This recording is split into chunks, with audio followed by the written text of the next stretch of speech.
वाटतं. आता हे मी खूप आतल्या गोष्टी सांगतो कारण पहिल्यांदा असा प्रश्न कोणी विचारलाय म्हणून. पण पण जेव्हा लुक टेस्टच्या वेळेला नाही पण व्हॅनिटीमध्ये जेव्हा फायनल लुक केला आणि आता सीनसाठी जायचं, तुमच्या कामाचं ना कायम कौतुक होत असतं, भूमिकेचं, अभिनयाचं, प्रत्येक गोष्टीचं. पण एक अशी एक गोष्ट असते की आपल्यालाही ते जाणवत असतं सतत की आपण हे काम करतो आणि आपल्याला खूप छान वाटत असतं. प्रत्येकाला कौतुकाची थाप मिळणं ही महत्वाची गोष्ट असतेच प्रत्येक कलाकारासाठी. पण स्वतःचं तुम्ही शेवटचं कौतुक कधी केलंय आठवतंय? स्वतःचं शेवटचं कौतुक स्वतःच्या कामाचं. नक्कीच मला माझ्याकडे याचं उत्तर आहे. तर म्हणजे माझा अनुभव आहे असं म्हणता येईल. पहिलं चित्रपट फर्जंद, नितीन देसाई मला दररोज बघायचे कारण मी त्या स्टुडिओमध्ये जवळजवळ 7-8 वर्ष राहिलेलो आहे कामाच्या निमित्ताने. आणि दादांना कळलं होतं की अरे मी पण याच्यामध्ये वेगळं काहीतरी काम करतोय. आणि माझं संपलं होतं, मेकअप असा अर्धवट झाला होता, छान नाही वाटत, टक्कल करतो. मी टक्कल केलं. नितीन दादा मला क्रॉस करून गेले आणि त्यांनी मला ओळखलं नाही.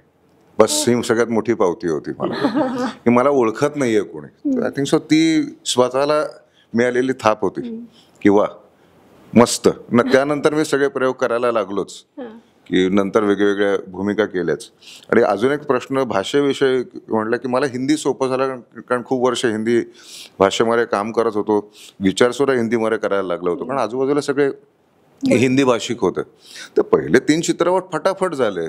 मावळी बोलायचं म्हटल्यानंतर माझी ततपप झाली खरं सांगायचं तर. त्या पहिल्या कान्होजी राजे करताना ततपप झाली, सुभेदार करताना अंगवळणी पडली, मजा आली तशी. नाही, मला दुसऱ्यांनी केलं कौतुक तर मला आवडतं, ते सगळ्यांनाच आवडतं.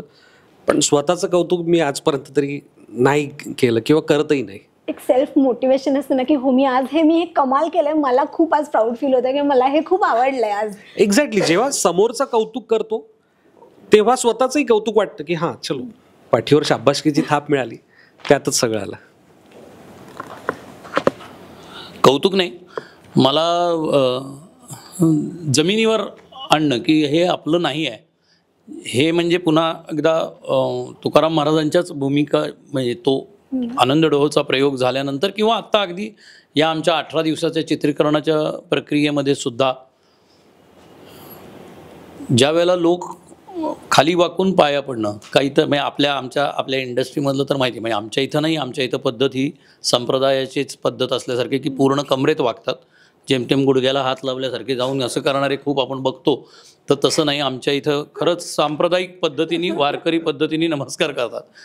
पण महाराज म्हणून पायावर पावलावर माझ्या अंगठ्याला नाक वगैरे जेव्हा माणसं रगडायला लागली त्यावेळेला इथल्या भक्ती परंपरेचा तर सार्थ अभिमान वाटलाच की काय महाराष्ट्रातले संस्कार आहेत, काय या संतांचं संचित आहे, काय त्यांनी देऊन ठेवलं आहे आपल्याला, ते तर मला दिसलंच.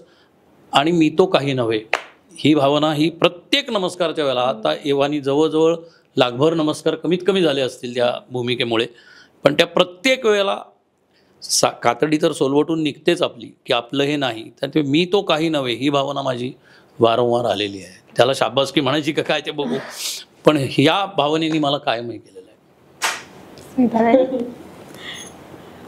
मला असं वाटतं कलाकार म्हणून जर का आपण शाबासकी स्वतःला द्यायला लागलो ना तर मग अवघड होईल.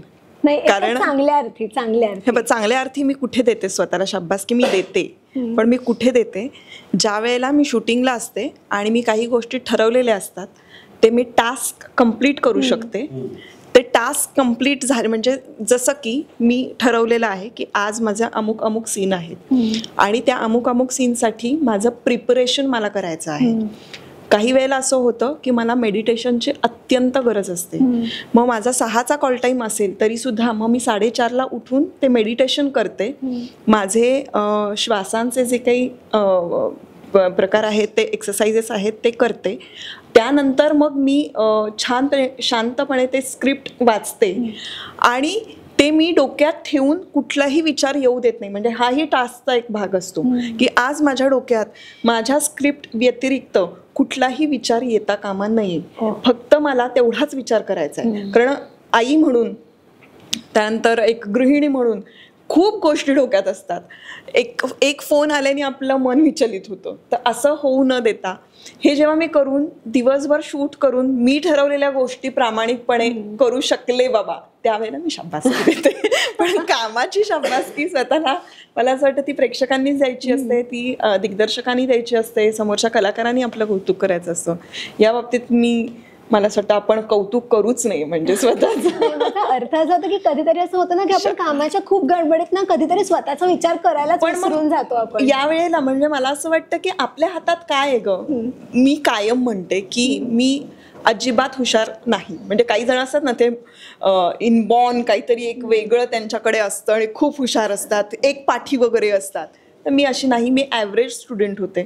त्यामुळे हे मला खूप लवकर कळल्यामुळे की आपण ॲव्हरेज स्टुडंट आहोत ते कळल्यामुळे ना मी एक डोक्यात ठेवलं होतं की आपल्या हातात किती हुशार आहे आपण किती एक वेळ हे नाही, आपल्या हातात मेहनत करणं आहे. तर आपण मेहनत घ्यायची. ज्यांचं एका वाचनामध्ये पाठांतर होतं, आपल्याला 10 वेळेला वाचून पाठांतर होणार असेल तर आपण 15 वेळेला वाचायचं. हे आपल्या हातात आहे. ते आपल्या हातात नाही की आपल्या लक्षात किती राहील आणि काय काय. सो मी ती मेहनत घेत असते आणि ती मेहनत पूर्ण झाली म्हणजे मी ठरवलेल्या गोष्टी कंप्लीट करू शकले की मी शाबासकी देते स्वतः. मी इव्हन ट्रीट देते स्वतःला. बऱ्याचदा असं होतं की शूटिंग संपल्यानंतर मी ज्या ज्या गोष्टी ठरवलेल्या असतात त्या मी तंतोतंत पाळल्या ना तर मी स्वतःला ट्रीट देते. ते तर इम्पॉर्टंट आहे. आणि मी इव्हन घरामधले पण काही टास्क कंप्लीट केले की मला आज इन्फ्लुएन्सर म्हणून मी काम करते, तर लोकांना आवडेल, ते व्ह्यूज मिळतील नाही मिळतील हा पुढचा मुद्दा असतो. पण मला हवा तो विषय मी व्यवस्थित मांडू शकले, त्याचं शूटिंग करू शकले, त्याच्यानंतर त्याचं थंबनेल प्रॉपर बनवू शकले, ते एडिटिंग प्रॉपर करू शकले.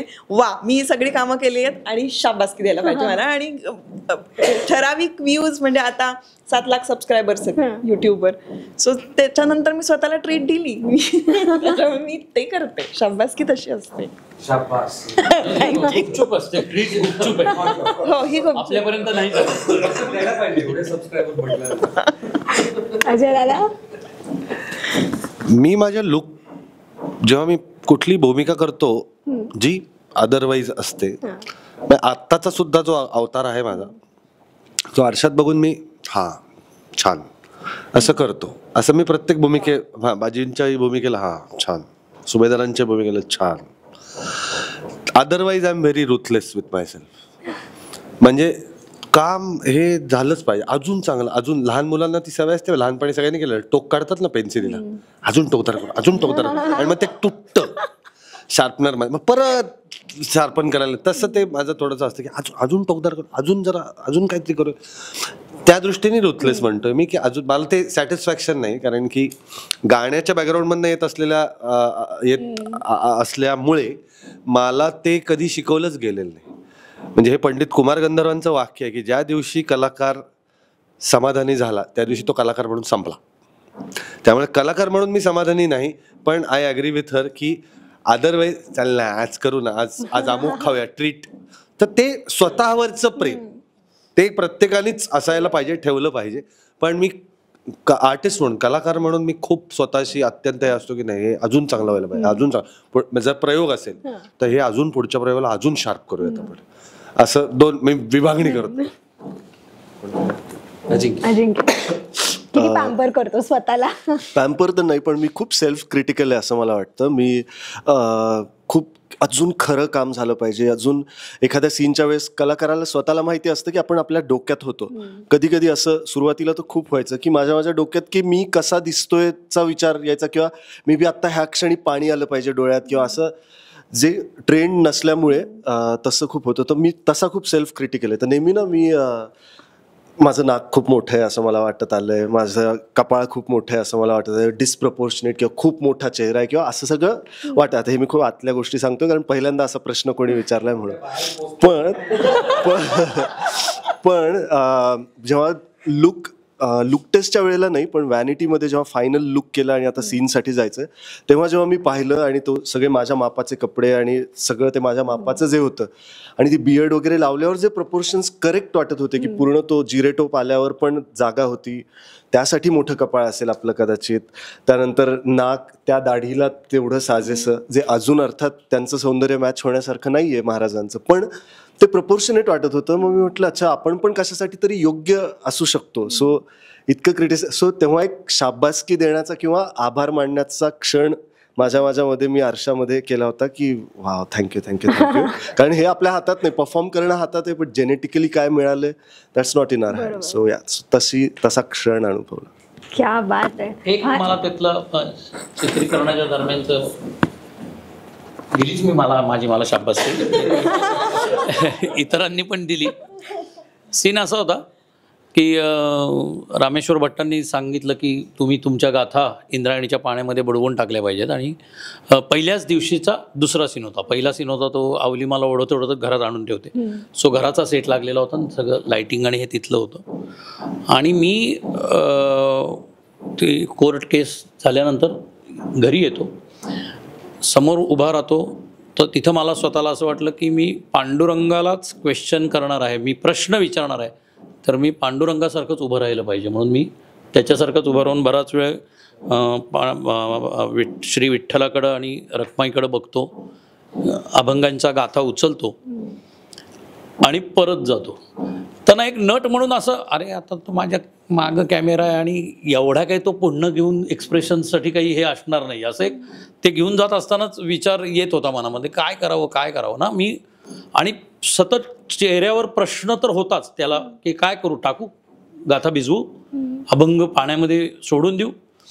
आणि दारातनं बाहेर जायच्या आधी एकदा फक्त मी पुन्हा पांडुरंगाकडे पाहिलं थांबून. तर तो तसाही सायलेंट शॉट असल्यामुळं आमचे जे कॅमेरामन होते सँडी सर, ते तिकडूनच क्या बात है ते ओरडले. मग बाहेर आल्यानंतर मग दिग्पालनी सुद्धा मॉनिटरवर तो लुक जो आहे ना तो मला अभि आज से सुरू हो गया, आता आले बुवा, आले महाराज, आले आपल्या बरोबर, असं ते स्वतःला शाबासकी दिली. स्वतःला नाही, आले महाराज. शाबासकी दिली असते तर पुढचे 12 दिवस काही झालं नसतं. आपल्या बरोबर महाराज आले. क्या बात आहे. फार छान वाटलं मला सगळ्यांची गप्पा मारून. आणि आता 7 तारखेला येतोच आहे सिनेमा. एक छान काय तुमच्याकडून एक अपील करा सगळ्यांना जाता जाता. मी सातत्याने हे सांगत आलेलो आहे की आमच्या सगळ्यांच्या माध्यमातून अभंग तुकाराम या चित्रपटातून साक्षात तुकाराम महाराज येणार आहेत तुम्हाला भेटायला. तुम्ही 4 पावलं चित्रपटगृहाकडे टाकाच, ते नक्की तुम्हाला अनुभूती देतील. क्या बात आहे. खूप खूप शुभेच्छा सिनेमासाठी आणि तुमच्या इतर सगळ्या प्रोजेक्टसाठी. आणि मी आशा करते की लवकरात लवकर पुन्हा नवीन प्रोजेक्ट मधून आमच्या भेटीला आले आणि तेव्हाही पहिला इंटरव्ह्यू मी करेन तुमचा. Thank you so much. Ramakrishna. Rasika हो, कलाकृती मीडिया म्हणजे मनोरंजनाची लयलूट. मनोरंजन क्षेत्रातील किस्से व घडामोडींचा आस्वाद घेण्यासाठी कलाकृती मीडिया या यूट्यूब चॅनलला सबस्क्राईब करा आणि व्हिडिओ लाईक करा.